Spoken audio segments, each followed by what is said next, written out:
Thor, dewa petir pelindung Asgard.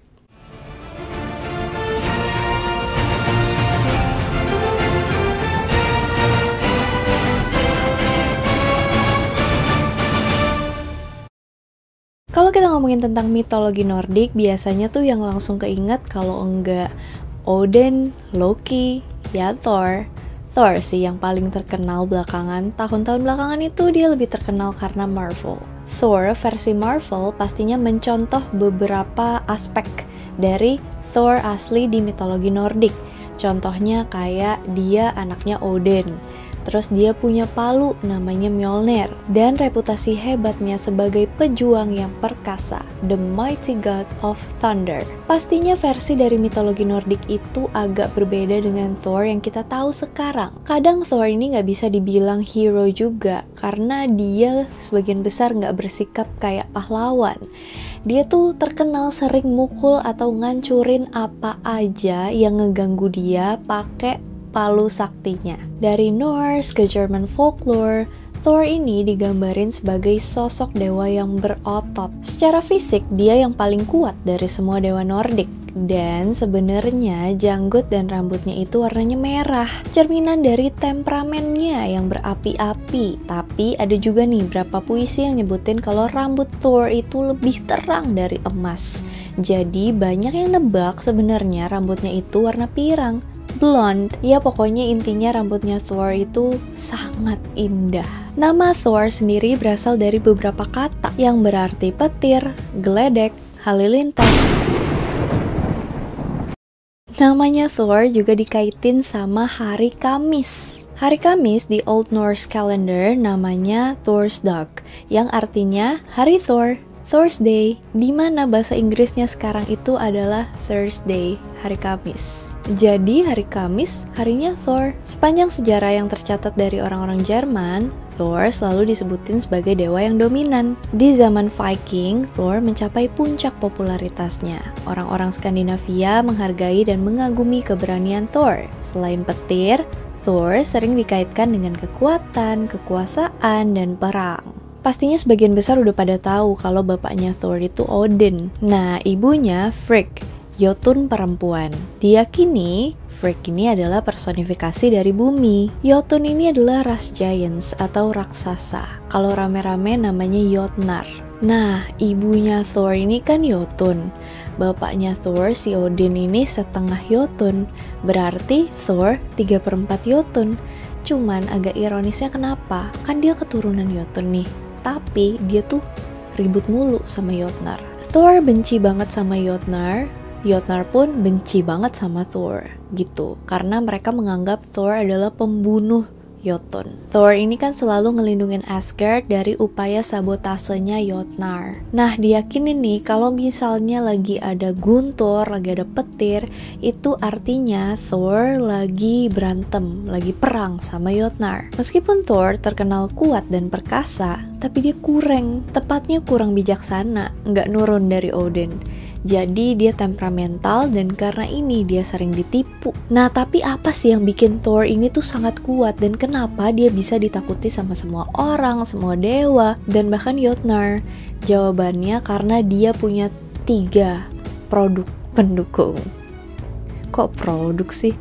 Objek pendukung maksudnya. Kalau bahasa anak gamenya itu gear lah ya, atributnya. Nah, yang pertama adalah sabuk yang dia pakai. Megin berarti kekuatan dan Jord berarti sabuk, jadi ya sabuk kekuatan. Objek kedua, sepasang sarung tangan besi, yang artinya pegangan besi. Selain buat grab Mjolnir biar lebih pakem, sarung tangan besi juga pastinya bantu banget pas berantem nggak pakai senjata. Objek terakhir yang udah aku sebutin barusan yaitu palunya Thor, Mjolnir, yang paling terkenal. Mjolnir diambil dari bahasa Prusia Lama, Mjelde, yang berarti petir, dan bahasa Latvia, Melna, yang berarti palu dewa guntur. Palu ini sendiri dibuat oleh 2 bersaudara kurcaci, Brok dan Eitri atau Sindri. Yang main God of War pasti nggak asing lagi sama 2 kurcaci ini, Brok and Sindri. Sebenarnya apa alasan dibuatnya Mjolnir? Ini semua karena Loki. Jadi ceritanya Loki kan dewa iseng. Suatu hari dia isengin istri Thor, Dewi Sif. Dia pangkas habis rambut Sif. Kayak yang udah sering kalian dengar. Thor ngamuk, dia ngancam dia bakalan ngancurin Loki berkeping-keping. Tapi Loki berhasil ngeredain amarahnya Thor. Dia janji dia bakalan pergi ke Svartalheim buat bikinin rambut baru buat Sif yang lebih indah. Pas di Svartalheim, Loki nantangin Brok dan Sindri. Dia pertaruhin kepalanya sendiri. Jadi dia bilang, Brok sama Sindri tuh gak bisa bikin barang-barang yang lebih bagus dari kurcaci lain. Kurcaci lain tuh udah bikinin banyak barang bagus buat para dewa, termasuk tombaknya Odin. Brok dan Sindri ngerasa tertantang. Dan mereka mulai deh nempak. Loki berusaha buat nyabotase pekerjaan mereka. Dia berubah jadi lalat dan gigit lengan sang kurcaci. Tapi dia terus kerja meskipun kesakitan. Item pertama yang mereka hasilin adalah hadiah untuk Freyr, yaitu Skidbladnir, kapal terbaik di mitologi Nordik. Kemudian lalat Loki terbang dan gigit leher kurcaci 2 kali lipat lebih keras. Tapi si kurcaci masih terus kerja sampai mereka ngehasilin cincin emas buat Odin, Draupnir, yang bisa mengandalkan diri. Setiap malam ke-9, 8 cincin baru menetes dari Draupnir, masing-masing dengan ukuran dan berat yang sama seperti aslinya. Akhirnya lalat Loki terbang dan gigit kelopak mata kurcaci itu keras-keras. Kasian, darah menetes ke mata kurcaci dan dia harus berhenti kerja cukup lama buat menyeka matanya. Mereka pun ngasilin palu legendaris Mjolnir. Tapi karena sabotase Loki, pegangannya terlalu pendek buat digenggam pakai 2 tangan. Meskipun begitu, para kurcaci kan menang taruhan, jadi mereka mau ngeklaim kepalanya Loki. Tapi Loki dengan sejuta akalnya dia bilang, "Oke, kalau misalnya kalian mau ngambil kepala gue, berarti kalian harus ngelibes leher gue. Sementara leher kan gak masuk dalam perjanjian, gak ada di kesepakatan kita." Jadi para kurcaci ngalah dan mereka hukum Loki mulutnya ditutup pakai kawat buat ngasih dia pelajaran. Dikatakan bahwa sekeras apapun Thor pukul palunya, Mjolnir gak akan retak. Kalau dilempar, gak bakal meleset dan bakal selalu balik ke tangannya. Sejauh ini Mjolnir adalah miliknya yang paling penting. Palu ini juga terdaftar di antara artefak paling kuat dalam mitologi Nordik dan umumnya dipandang sebagai simbol Thor. Nah, selain 3 atribut kuat ini, Thor juga punya kambing. Dia punya sepasang kambing. Kambing-kambing ini melayani Thor dengan baik. Mereka nggak cuma berfungsi buat narik kereta, Thor juga sering menyembelih dan memakan kambing-kambing ini. Dan abis itu dibangkitin lagi besok paginya pakai palunya. Dewa tuh aneh-aneh ya. Ada satu cerita di mana Thor pernah datengin rumah petani di tengah-tengah perjalanannya. Dia makan bareng mereka. Ya udah, dia bagiin dong daging kambingnya. Tapi salah satu dari anak petani ini kayak matahin tulang kaki kambing buat nyedot sumsum tulangnya. Nah, keesokan harinya pas kambingnya si Thor dibangkitin lagi, Thor nyadarin sesuatu. Jadi kambingnya ini ada yang lumpuh gitu. Terus dia marah pas dia sadar kalau yaitu gara-gara anaknya si petani. Para petani mohon ampun-ampun sama dia dan akhirnya dia mutusin dia gak bakal bunuh anaknya si petani, tapi dia bakalan ngambil kedua-duanya buat jadi pelayan dia. Nah, ngomongin soal anak-anak, ada beberapa dewa dan juga makhluk yang dikenal sebagai anak dari Thor. Yang paling terkenal adalah Modi dan Magni, yang namanya berarti pemberani dan hebat. Mereka bukan anak-anak Sif, tapi anak-anak dari Thor dan Jotun Jarnsaksa. Anak yang berikutnya adalah Uller, yang merupakan anak angkat Thor. Ada yang bilang kalau Uller adalah anak Sif dengan seorang pria yang gak disebutin namanya sebelum Sif menikah sama Thor. Ada juga yang bilang kalau Odin lah bapaknya. Dan ada juga yang bilang kalau Loki pas lagi mabok ngaku kalau dia pernah selingkuh sama Sif. Nah loh, anak angkat Thor lainnya yaitu 2 anak tadi yang diambil dari para petani. Mungkin kelihatannya mereka dijadiin pelayan, tapi mereka juga dibesarin sama Thor dan istrinya sebagai anak angkat. Yang terakhir, diyakini kalau Thor dan Sif punya satu anak perempuan yang namanya Torun, yang berarti percaya diri dan kuat, sifat yang menurun dari ayahnya.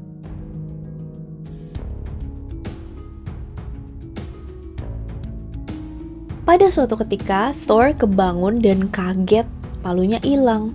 Otomatis dia langsung berasumsi kalau ini adalah kerjaannya Loki. Soalnya siapa lagi yang sejai Loki? Terus dia ngelabrak Loki. Tapi tumben-tumbenan kali ini bukan Loki pelakunya. Dan dia malah nawarin buat ngebantuin Thor nyari Mjolnir. Tumben banget kan? Terus Loki nemuin Freya buat minjem jubah Falcon miliknya. Jadi dia bisa cari Mjolnir lebih cepat. Dia langsung terbang ke Jotunheim. Di sini dia pergi ke Thrym, Raja Jotnar, dan tanya, "Lu ngumpetin palu Thor ya?" "Iya, masalah buat lo." "Bukan gitu, ego. Thor nyangkain gue yang nyolong." "Ego." "Iya, gue ngumpetin 8 mil di bawah tanah. Gak bakal gue balikin, kecuali barter sama Freya. Bawain sini buat jadi istri gue." Terus Loki ke Thor dan dia kasih tahu situasinya. Thor sama Loki pergi ke Freya dan suruh Freya buat cepetan pakai gaun pengantin dan pergi ke Jotunheim. Freya marah banget sama ide mereka. Ogah! Aula Asgard pun bergetar di sekelilingnya. Yaudah, santai ngapa? Thor dan Loki pun pergi. Abis itu para dewa kumpul buat rapat karena menurut mereka ini adalah masalah penting. Thor harus cepetan dapetin lagi palunya buat ngelindungin Asgard. Heimdall pun kasih saran, gimana kalau lo pada dandanin Thor pakai gaun pengantin, nyamar jadi Freya. Gila lu Ndro? Enggak, tapi bro, kalau kelamaan bahaya tahu. Takutnya nanti Jotnar nyerang Asgard, terus lo nggak bisa belain kita. Ya udah, akhirnya mereka dandanin Thor.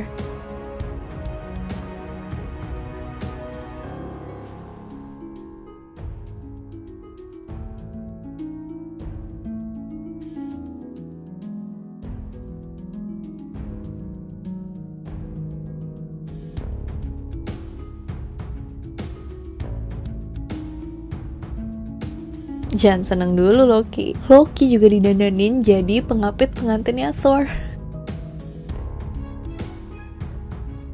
Keduanya pun udah cantik dan berangkat menuju Jotunheim. Di Jotunheim, Thrym dengar kabar kalau Freya lagi dalam perjalanan. Dia langsung siapin upacara gede-gedean buat nyambut Freya. Thrym gak ngeh kalau itu Thor sama Loki yang lagi nyamar. Jadi dia sambut keduanya ke meja pesta di aulanya. Thor yang kelaparan makan seekor sapi utuh, setengah lusin ikan, dan satu kue utuh. Raja Jotun kaget sama selera makan pengantin barunya. Tapi Loki cepat-cepat jelasin, Freya udah diet seminggu full, biar cakep pakai gaun pengantin. Maafin ya.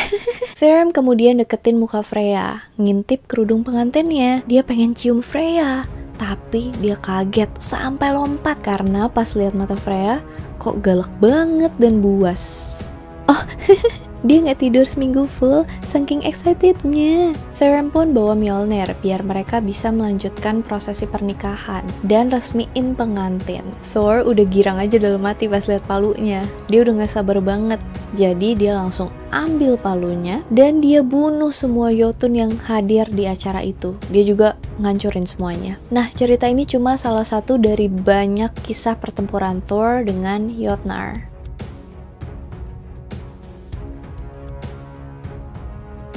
Selama bertahun-tahun, Thor banyak bertempur sama Jotnar. Dan salah satu cerita yang paling terkenal adalah kisah Hrungnir, Jotun yang dianggap paling kuat. Jadi gini ceritanya. Suatu hari Odin pergi ke Jotunheim dan ketemu sama Hrungnir, Jotun terkuat. Odin nantang Hrungnir buat balapan kuda ke Asgard. Odin ngendarain kuda berkaki 8-nya, Sleipnir. Sementara Hrungnir kendarain Gulfaxinya. Otomatis Odin memenangkan perlombaan dong. Secara Sleipnir kan kuda yang the best di mitologi Nordik. Iyalah, anaknya Loki. Buat yang belum tahu backgroundnya Sleipnir, kalian harus banget lihat video aku yang Loki. Pas balapan selesai, Hrungnir diundang sama Odin ke Asgard, ke istananya buat makan-makan. Selama jamuan makan, Hrungnir ini mulai mabok dan membual. Makin mabok Hrungnir, semakin dia membual betapa dia bisa lebih hebat dari semua dewa. Dia bakal ngancurin Asgard dan semua dewa kecuali Freya dan Sif, istri Thor. Karena mereka mau dia bawa pulang. Para dewa lama-lama gerah sama omongannya dan kelakuannya pas mabok. Jadi mereka panggil Thor. Thor cepet banget dateng, pegang palu udah siap banget bunuh Hrungnir di tempat. Beraninya main kandang, pengecut. Kalau berani ayo kita duel di perbatasan Jotunheim. Tempat gue naruh senjata. Canda senjata. Selama ini kan belum pernah ada yang ngajak for duel. Jadi dia gak mau kehilangan kesempatannya buat buktiin kekuatannya. Jadi dia terima tantangan Hrungnir. Tapi sebenarnya tuh Jotnar yang lain khawatir kalau misalnya si Hrungnir ini kebunuh dalam duel, berarti semakin tipis kesempatan mereka buat ngalahin Thor. Dan mereka pun bikin raksasa tanah liat setinggi lebih dari 30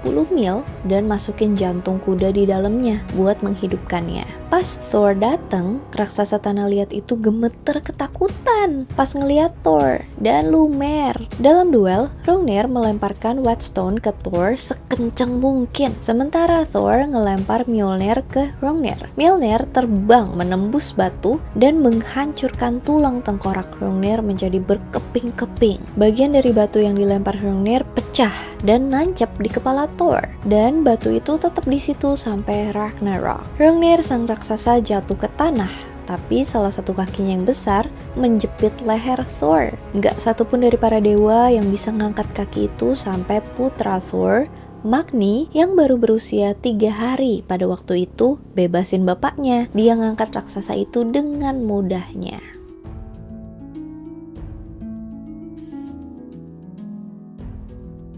Jotnar bukan satu-satunya musuh Thor. Bisa dibilang musuh terbesar Thor adalah Midgard Serpent atau ular dunia, juga dikenal sebagai Jormungand yang berarti monster besar. Ular dunia adalah salah satu anak Loki dan hidup di lautan luas yang mengelilingi Midgard, melilit bumi. Keduanya sangat membenci satu sama lain sampai mereka ditakdirkan untuk ngambil nyawa satu sama lain di Ragnarok. Nah, kebencian ini dimulai ketika Thor diminta untuk melakukan beberapa tantangan sama Utgard Loki, seorang Jotun. Nah, salah satu tantangannya adalah dia harus ngangkat seekor kucing raksasa.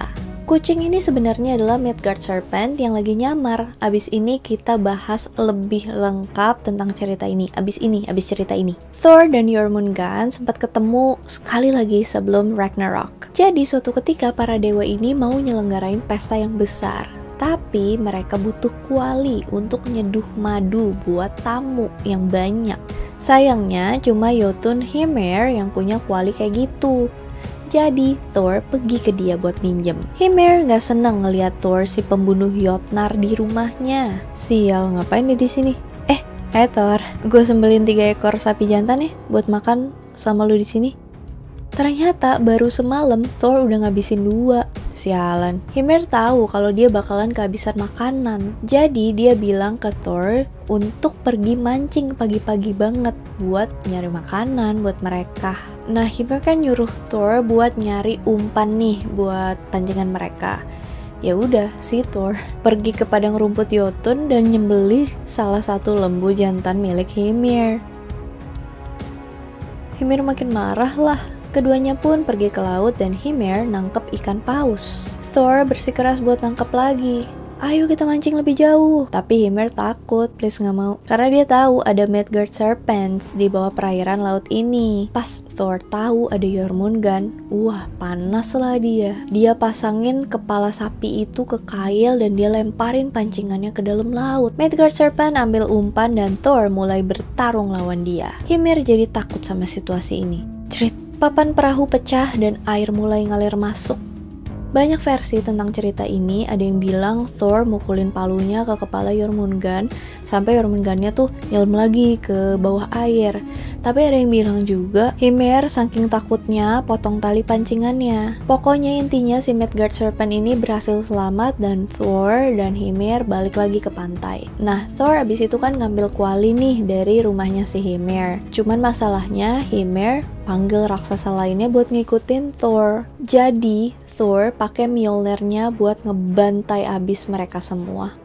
Nanti di Ragnarok, si Thor bakalan ketemu lagi sama Midgard Serpent dan mereka berdua bunuh-bunuhan. Thor berhasil bunuh ular itu, tapi dia juga terkena racunnya dan jatuh mati.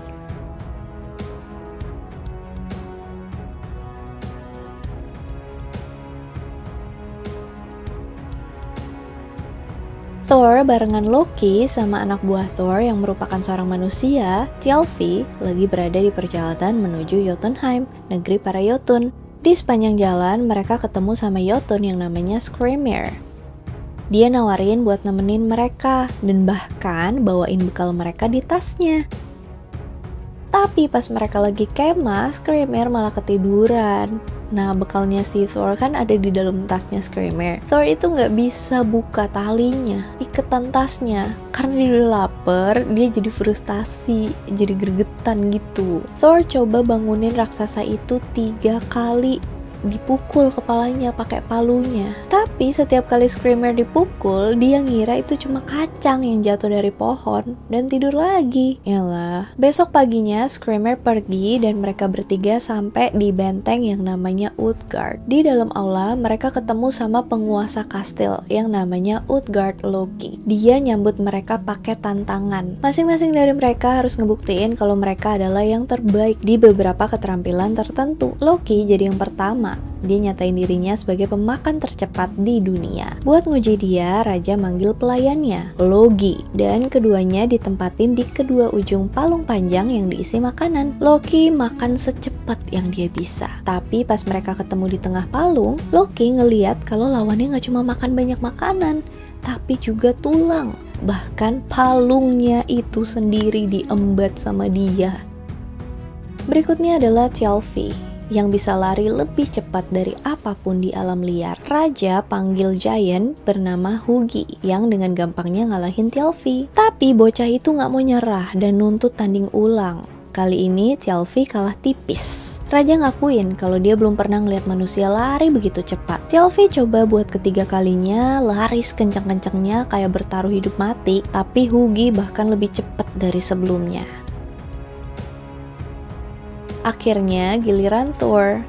Raja nawarin dia buat minum, sambil bilang kalau semua anak buahnya bisa ngabisin dalam 2 tegukan aja. Thor mulai minum, tapi nggak sesuai ekspektasi. Ternyata minumannya sangat dingin dan asin. Anggur apaan tuh? Dia coba telan dalam beberapa tegukan. Tapi sayangnya, ternyata isinya cuma berkurang sedikit. Nah, untuk nguji kekuatan Thor, Raja nawarin tantangan lain yang kelihatannya gampil. Angkat kucing peliharaannya. Tapi kucing ini gede pol. Akhirnya Thor cuma berhasil angkat 1 kakinya. Marah, Thor nuntut buat adu panco sama salah satu giant. Raja panggil pengasuh tua, Ellie. Nah, meskipun wanita ini kelihatan lemah, Thor tetap aja nggak bisa ngalahin dia. Semakin dia berusaha, semakin dia letoy, sampai dia berlutut.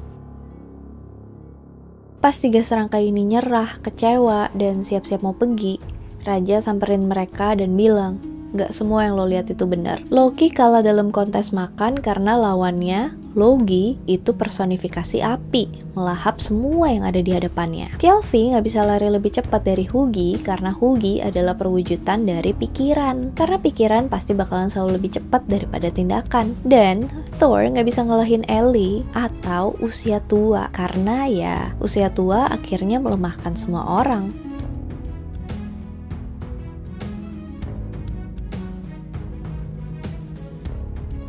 Tantangan lainnya juga ilusi.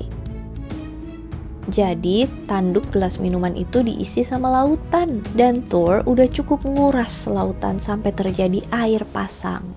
Kucing itu sendiri adalah ular yang mengelilingi dunia. Dan upaya Thor ngangkat Midgard Serpent itu menggeser bumi.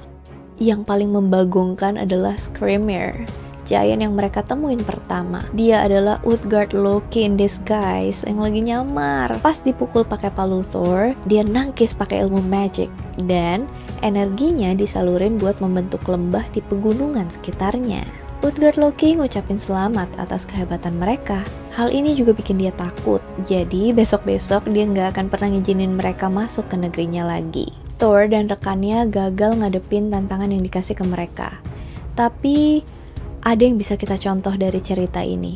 Pas mereka nyoba mencapai hal yang kelihatannya mustahil, mereka dorong diri mereka lebih kuat lagi, mereka berusaha lebih keras lagi daripada usaha mereka sebelumnya. Dan mereka ngubah dunia dengan cara yang gak disangka sama siapapun. Kita juga bisa gitu. Thor udah dihormatin orang-orang selama berabad-abad sebagai hero yang perkasa, setia, dan selalu rela membela Asgard dan rakyatnya. Meskipun dia kurang bijaksana, ditambah sama temperamennya, sumbu pendek ya. Tapi para dewa sering bergantung sama dia buat ngelindungin mereka. Prajurit Norse sering berdoa kepada Thor untuk bantu mereka dalam pertempuran. Meskipun budaya populer udah ngubah citra sang dewa petir ini, tapi dia bakalan tetap jadi salah satu pejuang terbaik di dalam mitologi Nordik. Alright guys, that's all about Thor. Itu semua cerita Thor yang bisa aku sampaikan ke kalian. Kalau misalnya ada yang belum aku sampaikan, ada yang kurang atau ada poin yang miss, boleh komen di bawah. Thank you so much for watching, hope you guys like it and see you on my next video.